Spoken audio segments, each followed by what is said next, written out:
श्रीकृष्ण परब्रह्मणे नमः। श्रीगुरुभ्यो नमः। श्रीमात्रे नमः।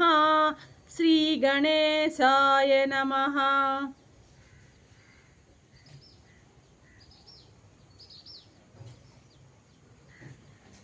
ప్రియ ఆత్మ బంధువులారా, నిత్య జీవితంలో భగవద్గీత 549వ భాగం 18వ అధ్యాయం మోక్ష సన్యాస యోగం. ఈ గీతా శాస్త్రాన్ని బోధించేటువంటి వారికి, ఇతరులకు బోధించే వాళ్ళకు కలిగేటువంటి ఫలితం ఏమిటి అన్నది 68వ శ్లోకంలో చెప్పి అదే విషయాన్ని 69వ శ్లోకంలో కూడా కంటిన్యూ చేస్తున్నారు స్వామి. ఏమంటున్నారు? నచ తస్మాత్ మనుష్యేషు కచ్చిన్మే ప్రియకుత్తమః భవితా నచ మే తస్మాత్ అన్యః ప్రియతరో భువిః అంటున్నారు స్వామి. అయ్యా, మనుష్యులలో, భూలోకంలో జన్మించినటువంటి ఈ మానవులలో అట్టివాడి కంటే, ఎట్టివాడు నా యొక్క ఈ గీతాశాస్త్రాన్ని ఇతరులకు, నా భక్తులైనటువంటి ఇతరులకు బోధించేటువంటి వాడు నాకు మిక్కిలి ప్రియమైన వాడు. అంతకన్నా ప్రియమైన వాడు నాకు లేనే లేడు అంటున్నాడు. అంతకన్నా ప్రియమైన వాడు అంటే సూపర్లేటివ్ డిగ్రీ అనమాట. అతను ద మోస్ట్ ప్రెషియస్ అన్నమాట. ఆయన అర్థమైందా?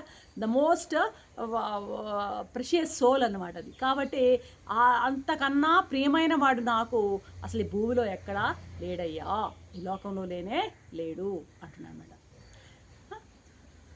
కాబట్టి అంతకన్నా మిక్కిలి ఇష్టడైన వాడు ఈ భూలోకంలో లేడు. మరి ఒకవేళ కలగబోడు అని కూడా చెప్తున్నాడు. ఇంకా అట్లాంటి వాడు ఉండడు, కలగబోడు అంటే ఆయన ఎంత గొప్ప తనాన్ని ఆ గీతా ప్రచారకుడికి ఆపాదిస్తున్నాడు మనకి ఇక్కడ అర్థమవుతుందన్నమాట. కింద శ్లోకంలో భగవంతుడు ఏమన్నాడు?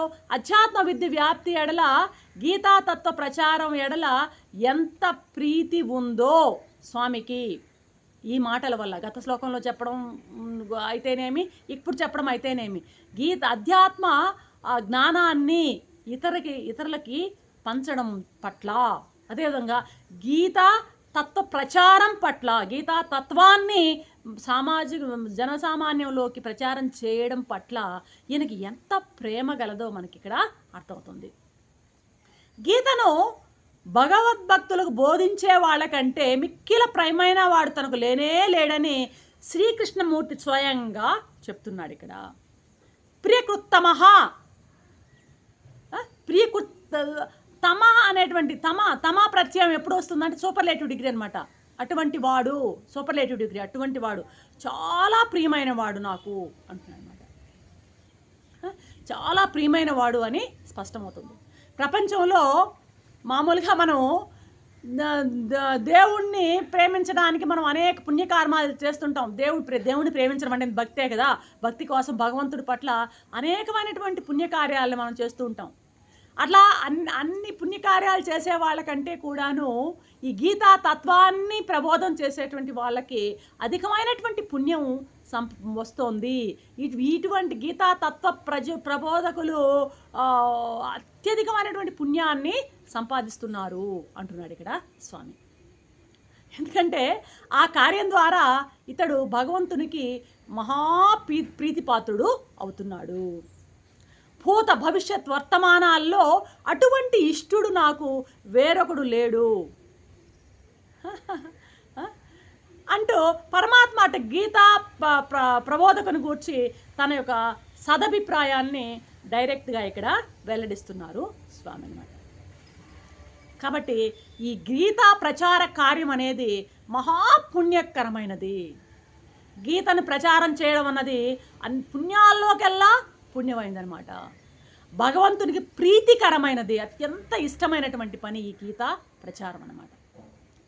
కాబట్టి వీలైనంత, మన చేతనైనంత వరకు ఈ గీతని ప్రచారం చేద్దాం. ప్రస్తుతము సామాజిక మాధ్యమాల్లో చూస్తుంటాం గీతను గురించి, భగవద్గీతను గురించి ఇటోపియాలో, అక్కడ ఇటలీలో, ఇక్కడ కెనడాలో, అమెరికాలో చూడండి అని గొప్పగా మన వాట్సాప్ మెసేజ్లు ఫార్వర్డ్ చేసుకోవడం తప్పితే నిజంగా మనదైనటువంటి ఈ జ్ఞానాన్ని మనం దాని మీద అసలు దృష్టి పెడుతున్నామా లేదా అన్నది ఒకసారి మనం ఆలోచించుకోవాలి. ఊరికే మనం ఇది గొప్పాలు చెప్పుకోవడం తప్పితే నిజంగా ఆ గీతా జ్ఞానాన్ని వినడానికి మనం సుముఖంగా ఉన్నామా, దాన్ని ప్రచారం చేయడానికి మనం సుముఖంగా ఉన్నామా, దాన్ని ఒకరికి పంచుకోవడానికి సుముఖంగా ఉన్నామా అన్నది చాలా ముఖ్యమైన విషయంగా నాకు తోస్తూ ఉంటుంది అన్నమాట. కాబట్టి నిజంగా జీవితంలో భగవంతునికి ప్రీతిపాత్రుడు అవ్వడం కంటే వేరొక గొప్ప విషయం మనకి లేనే లేదు. భగవంతుని దృష్టిలో ప్రీతిపాత్ర అనుగ్రహం పొందడం, ప్రసాదానికి యోగ్యత పొందడం, అనుగ్రహానికి పొందడం, ప్రీతిపాత్రుడు కావడం కంటే మనకి జీవితంలో మరొక విషయం ఏమీ లేదు. కాబట్టి అలా ప్రీతిపాత్రుడు కావాలి అంటే గీతా ప్రచారంలో పాల్గొంటే చాలు. గీతని కన్నా ప్రచారం చేస్తే, గీతా జ్ఞానాన్ని పలువురికి పంచినట్లయితే ఆ భగవంతుడికి మనం అత్యంత ప్రీతిపాత్రులము అవుతాము. ఇందులో కష్టమేమీ లేదు. కాబట్టి ఆ విధంగా మన జన్మలు సార్థకమైపోతాయి. భగవంతుడు ఆయనే అన్నాడు కదా, అంతటి ఇష్టుడు నాకు అసలు ఇంకెవరు లేరయ్యా అంటున్నాడు. కాబట్టి అతని ఆ ఇష్టుడుగా మిగిలిపోవడానికి మనం చేయాల్సిన చిన్న పని ఏంటంటే ఆ గీతా ప్రచారం అంతే. అది చేసినట్లయితే స్వయాన భగవంతుడే చెప్పాడు. మనకు నమ్మకం లేదా మాటలు? నమ్మినట్లయితే మన దైనటువంటి రీతిలో, మనకు అనుగుణంగా, మనకు వీలైనంత రీతిలో గీతని ప్రచారం చేద్దాం. అర్థమవుతుందా? కాబట్టి ఎవరెవరు తమ తమ ప్రదేశాల్లో తమ యొక్క శక్తిని బట్టి ఈ గీతా జ్ఞానాన్ని లెస్సగా వ్యాప్తి చేయడం, ఊరికి పంచుకోవడం అనేది మరొకరికి వ్యాప్తి చేయడం అన్నది కూడాను అత్యంత పుణ్యాన్ని ఇస్తుందన్నమాట. ఇక్కడ స్త్రీ పురుష వివక్షత లేదు, మత ప్రసక్తి అసలే లేదు, భక్తి మాత్రమే ప్రధానం. భక్తి గలవారు అందరూ కూడాను ఈ జ్ఞానాన్ని అందుకోవడానికి యోగ్యులే. కాబట్టి భక్తి కలవారు ఎవరైనా, భక్తి కలవారు వీళ్ళ యొక్క చిత్తశుద్ధి కలవారు అనిపించిన వారందరికీ కూడాను మనం ఈ గీతా జ్ఞానాన్ని పంచడం అనేది చిన్న పని చేస్తే భగవంతుని దృష్టిలో మనం ఎన్నిక కాబడతాము. మనం అలా పంచుకున్నందువల్ల విన్న వాళ్ళలో ఒక్కరు తరించినా చాలు.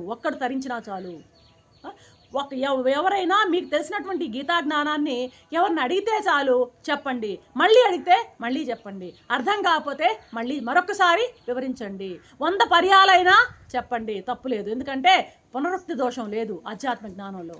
చెప్పిందే చెప్పినా తప్పులేదు, దీనికి పునరుక్తి దోషం అనేదే లేదు. కాబట్టి ఎన్నిసార్లైనా చెప్పొచ్చు. గీత చెప్పేవానికంటే ఇష్టుడు నాకు మరొకడు లేడు అని భగవానుడు చెప్తున్నందువల్ల ఈ గీతను ఇతరులకి ప్రచారం చేయడంలో మనం ప్రముఖ పాత్ర వహిస్తాం. అర్థమైందా?